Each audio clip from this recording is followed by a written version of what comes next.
Fala galera, beleza? Professor Cauã aqui.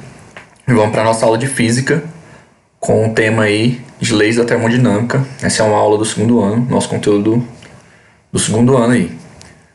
Bom, essa é uma parte muito importante dentro da física, né? A termodinâmica em si ela é uma parte muito importante, é uma das áreas da física.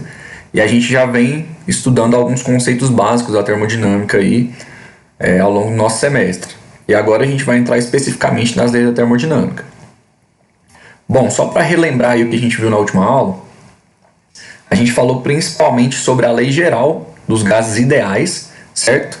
E aí a gente trabalhou principalmente nessas três grandezas. Pressão, né, que eu falei lá que a unidade no sistema internacional é o Pascal. Volume, né, que pode ser dado em litros, mas a unidade é em metros cúbicos. E temperatura. A gente pode ter grau Celsius, grau Fahrenheit ou Kelvin, né, que no caso é a unidade no sistema internacional, tá certo? Então vamos tentar trabalhar no sistema internacional para a gente não ter muitos problemas. Bom, a gente da lei de gases, certo? Que eu coloquei para vocês maneira sobre T vezes E por T. E a gente falou também da lei de Clapeyron, que na verdade ela coloca uma ideia em outro formato. Então a gente matou ainda a quantidade de mole hidrante dos gases para que seja esse T e passa ele plano reta nossa opções. A gente foi transformada térmica,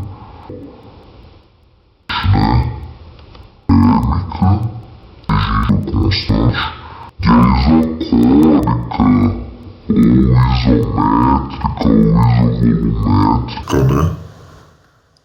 Que tem V constante, tá certo? Então isso é só para resumir o que a gente viu na última aula e eu vou deixar o cardzinho para vocês aqui em cima. Beleza. Agora vamos às ideias principais das leis da termodinâmica. Primeira coisa que a gente tem que pensar aí é a respeito de trabalho, certo? Quando a gente está falando de gases, né, quando a gente está tratando da matéria no estado gasoso, a gente vai pensar em trabalho de uma maneira diferente. É claro que lá, quando a gente estava no primeiro ano, o trabalho ele estava relacionado lá com a força, certo? Eu vou usar um Tzinho diferente aqui para a gente não confundir com temperatura, tá? Um tal. Então ele era proporcional à força, tá certo? Aqui pra gente, na última aula, né, no último vídeo eu deixei para vocês aí que a pressão ela poderia ser a força aplicada em uma determinada área, certo? Então quer dizer, se o trabalho ele é proporcional à força ou diretamente proporcional, né, como esse símbolozinho que está dizendo pra gente, então quer dizer que o trabalho ele também vai ser proporcional aí à pressão, certo? Então isso aqui vai ser importante pra gente daqui a pouco e eu já quero deixar para vocês aqui. Bom, a gente tem basicamente duas leis da termodinâmica, certo? Que são nomeadas justamente de primeira e segunda lei da termodinâmica. E a gente tem uma lei que a gente denota por lei zero da termodinâmica. Por quê? Porque apesar de ser uma primeira lei, por assim dizer, ela veio depois das outras duas, certo? Digamos que a descrição formal dela veio já no século XX, tá certo? Então, a lei zero ela vai falar somente, ela vai definir pra gente somente temperatura, tá? Temperatura é algo que a gente já viu, foi o primeiro conteúdo do ano aí que a gente viu, certo? Então, é algo que a gente já está habituado, só vai definir pra gente o que é a temperatura, né? E qual que é a relação da temperatura e o equilíbrio. Bom, e a gente vai falar, claro, das duas leis da termodinâmica aí com mais calma. Bom, vamos lá. Qual que é a ideia do trabalho termodinâmico ou simplesmente trabalho? O trabalho é uma grandeza que ela vou usar esse T aqui, o tal, né? Ela é basicamente dada pela pressão e pela variação do volume, certo? Então ela lembra um pedacinho lá da nossa lei dos gases.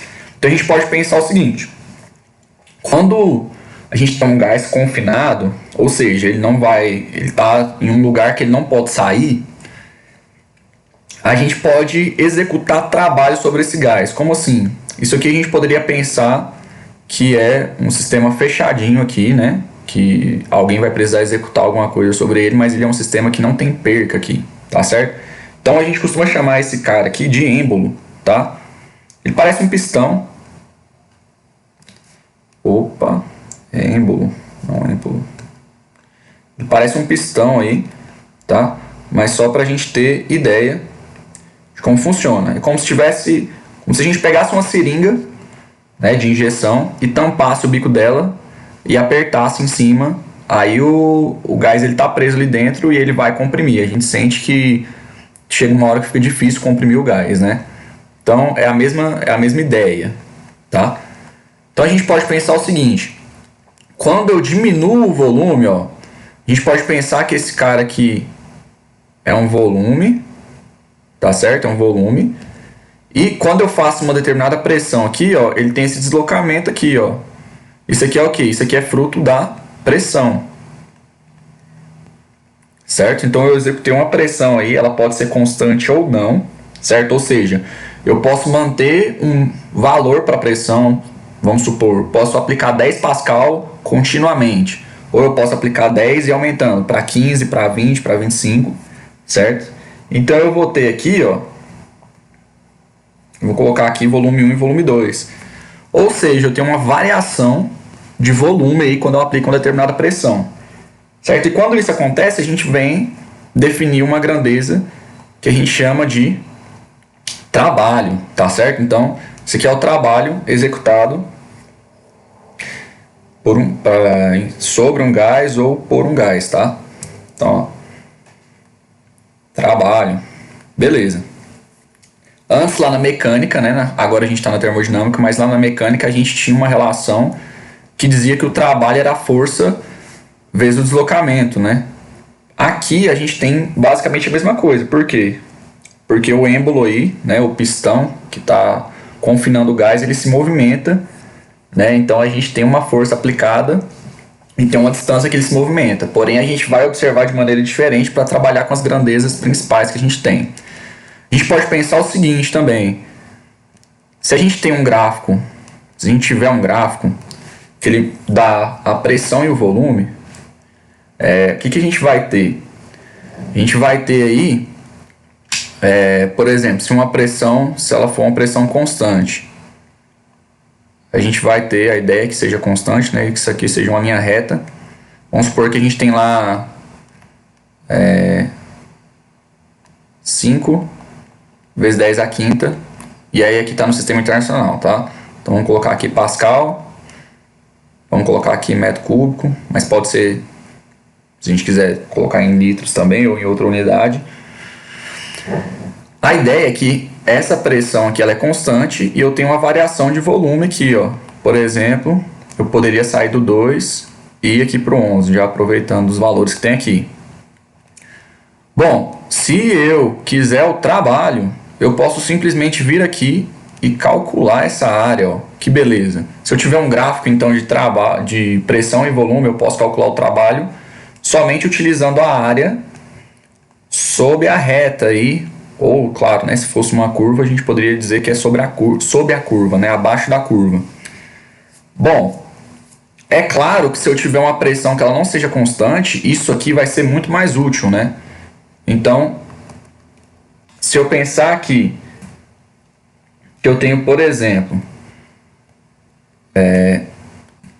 uma pressão que ela não é constante, poderia ter aqui, ó, uma reta subindo aí, certo? A gente teria uma pressão que ela não é constante, tá certo? Então a gente pode pensar o quê? A gente pode pensar que eu continuo tendo a mesma relação aí para pressão, certo? Eu continuo podendo calcular o trabalho através da pressão e do volume do meu gás aí, tá? Então eu poderia vir aqui e calcular, por exemplo, a área em 2 partes, ou em 3 partes, ou em uma parte só. A gente tem um desenho diferente agora, ó. Essa área aqui, ela mudou. Eu poderia falar aqui, por exemplo, que agora é 10 vezes 10 à quinta, né? Esse ponto aqui de cima. Então, essa é a ideia do trabalho aí, tá? Então, a gente pode calcular tanto usando essa relação, essa fórmula, quanto pela área abaixo da reta. Vamos lá. Vou falar rapidinho aqui da lei zero, só para a gente ter uma ideia, né? Esses 2 corpos A e B, eles estão separados. Eles estão separadamente em equilíbrio térmico com o terceiro corpo C. Então, A e B estão em equilíbrio térmico entre si. Beleza, como assim? Vamos supor que eu venho aqui, tenha um corpo A, tenha um corpo C, e que a temperatura de A ela seja igual à temperatura de C. Ou seja, eu não tenho, vamos supor aqui que eu coloquei os dois em contato e que a gente está verificando se tem transferência de calor. Isso aqui não existe. Quando isso aqui não existe, a gente tem o quê? A temperatura de A é igual à temperatura de C, certo? Bom, se eu pensar aqui também que eu tenho... Vamos lá. Vamos pensar aqui também que eu tenho um corpo B e um corpo C. E aí eu não vou colocar aqui que a gente não tem transferência de calor, é a mesma ideia. Quer dizer, temperatura B é igual à temperatura de C, não tem transição de calor. Consequentemente, né, a temperatura de A e a temperatura de B são iguais, tá certo? Então, é basicamente uma definição do que seria a temperatura para termodinâmica. Então, se A e C têm a mesma temperatura, e B e C têm a mesma temperatura, então, né, consequentemente, A e B têm a mesma temperatura. Então, essa basicamente é a definição de temperatura, tá, pra gente. Então, a construção de termômetros é baseada nessa ideia, né? E essa lei ela já era conhecida muito antes dela ser formulada, dela ter esse enunciado formal, tá certo? Esse enunciado é como se fosse o ápice, por assim dizer. A gente já conhece isso aqui, então vamos definir uma lei aqui que defina a temperatura pra gente. Então vamos lá. Agora, finalmente, a nossa primeira lei da termodinâmica. A variação da energia interna de um sistema termodinâmico, ou seja, um sistema em que eu estou trabalhando com as grandezas volume, com as grandezas temperatura e pressão, a gente tem agora a ideia de energia e de calor, tá certo? Então, calor, por exemplo, a gente já tinha visto antes lá no começo aí do nosso semestre, né? Vocês lembrarem aí, a gente tinha essa ideia aqui do quimacete, certo? Então, só pra gente lembrar aí, relacionar, é a mesma ideia de calor, só que agora pode vir de uma fonte externa ou pode estar sendo cedido aí pelo gás que a gente está trabalhando, certo? Então, a ideia da primeira lei é que a variação da energia interna de um sistema, ele corresponde à diferença entre a quantidade de calor recebido ou cedido pelo trabalho, né? Então, pelo trabalho aí. Aqui no computador ele aparece esse T um pouquinho diferente, tá? Então, ó, energia. Percebam que todos esses caras aqui eles são dados em joules, ó. Então, a variação de energia, calor e o trabalho é dado em joules. Aqui a gente usava tanto caloria quanto joules, né? Então, a ideia é que essa aqui é a primeira lei da termodinâmica, certo? Então, a variação da energia de um sistema, ele vai corresponder, se esse sistema estiver isolado aí, claro, né? ele vai responder, vai corresponder à diferença entre a quantidade de calor, né, e a temperatura. Perdão, ao trabalho. Quantidade de calor é ao trabalho. Bom, a gente tem que pensar também que vocês podem ver isso aí escrito de outro jeito. Vocês podem também ver isso aí escrito dessa maneira aqui, ó.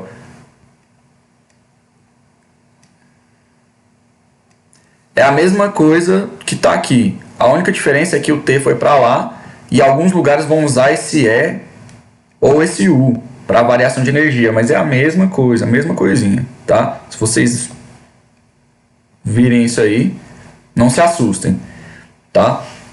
Bom, vamos lá. Vamos observar as grandezas. Vamos pegar a nossa relação aqui que a gente vai usar, vai dizer que é a relação padrão, e vamos observar as grandezas aqui, ó. Energia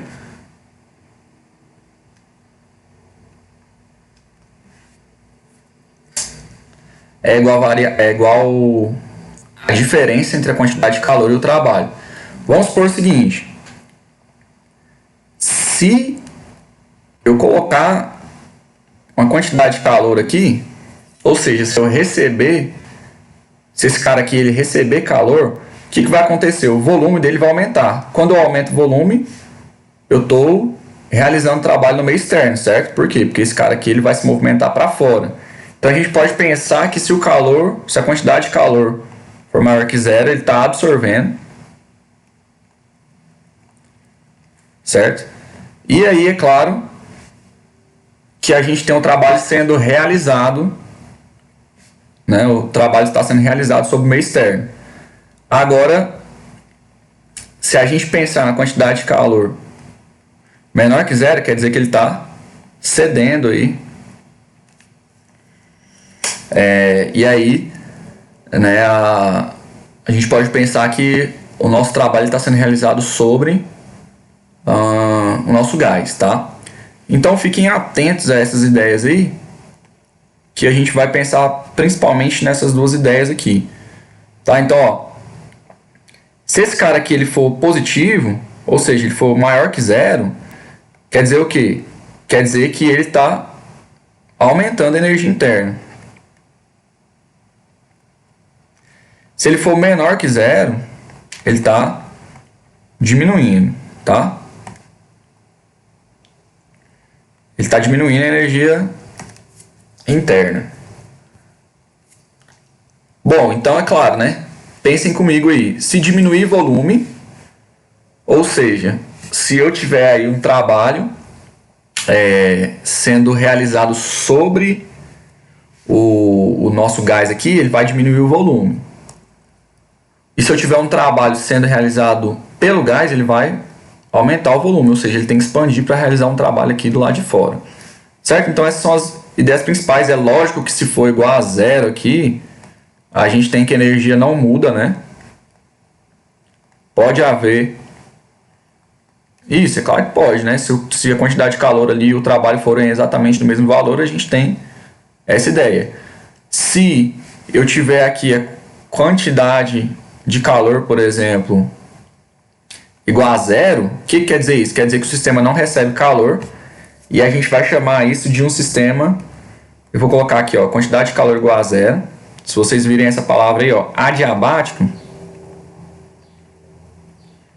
quer dizer que ele executa aquela transformação dada lá pela lei dos gases, certo? Ou PV-T-Povotó aqui, sem receber calor, tá? Então quer dizer justamente isso, ó, transformação adiabática, ela não recebe calor, as nossas grandezas ali estão mudando. Então, essas são as ideias principais para a gente observar as grandezas aí. Bom, a segunda lei da termodinâmica, ela basicamente vai tratar aí da eficiência de uma máquina térmica, tá? Eu vou procurar fazer um videozinho separado disso aqui, porque a gente vai tratar de ciclos. Então, eu vou anotar aqui, ó, ciclos termodinâmicos. E os ciclos termodinâmicos, eles são vários aí, a gente pode focar em alguns.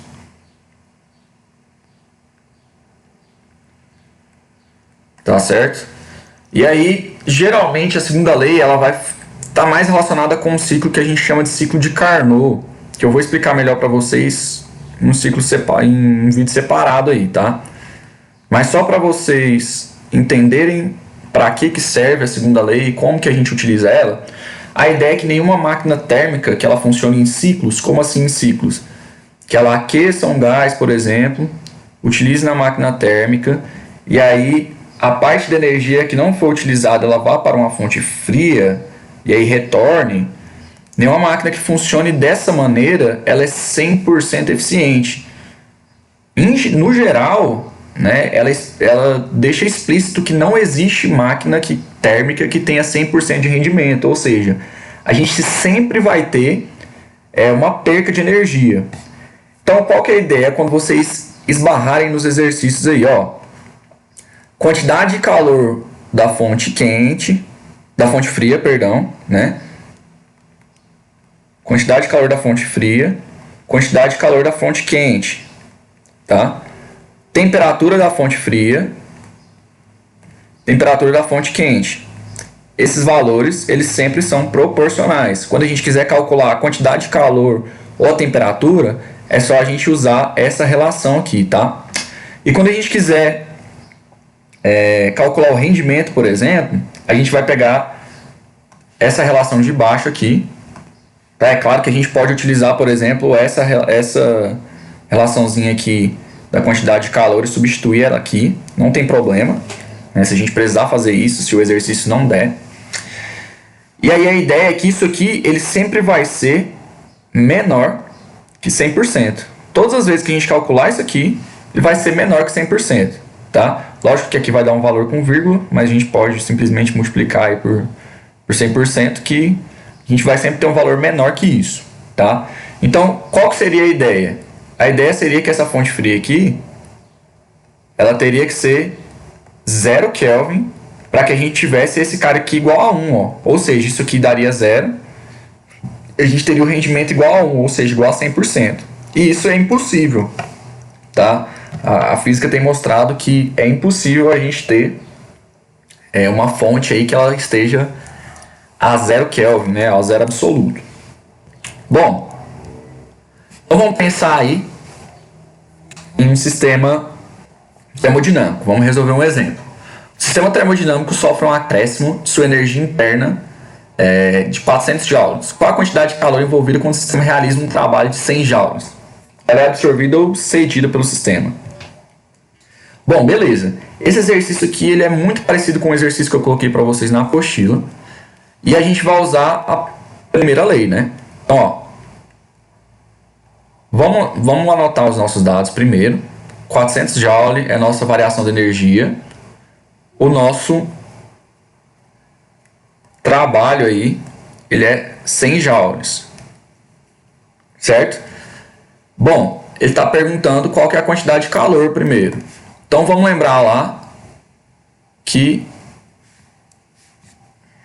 a nossa variação de energia ela sempre vai ser a quantidade de calor menos o trabalho, ou se a gente quiser escrever de maneira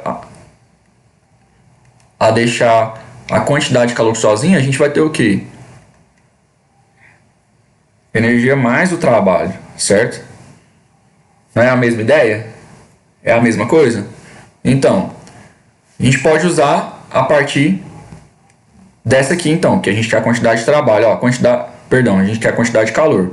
Então a quantidade de calor ela vai ser igual que a variação da energia de 400 joule mais os 100 joules aí. Então a quantidade de calor recebida ela vai ser o quê? Ela vai ser 500 joule. Bom, se é positivo, ela está sendo absorvida ou cedida pelo sistema. A gente viu lá que quando nossa quantidade de calor é maior que zero, então ela está sendo absorvida. Tá certo? Bom, pessoal, essas são as nossas principais ideias aí, com um exercíciozinho bem tranquilo sendo resolvido, tá? O exercício que eu pus para vocês na apostila, ele é muito parecido, eu mudei só os valores aqui, e aí depois ele vai, por exemplo, dar uma quantidade de calor na letra B, e pedir o trabalho. Vocês vão fazer a mesma coisa. Vocês podem vir aqui, por exemplo, ou aqui, e substituir os valores que vocês vão ter a mesma ideia, tá? Só pra gente pegar um resumo aí, a gente falou de trabalho, tá? Trabalho eu vou deixar para vocês darem uma olhada nos exercícios. Então lembra lá que o trabalho ele pode ser calculado pela pressão vezes a variação do volume ou a área do gráfico. Não é isso?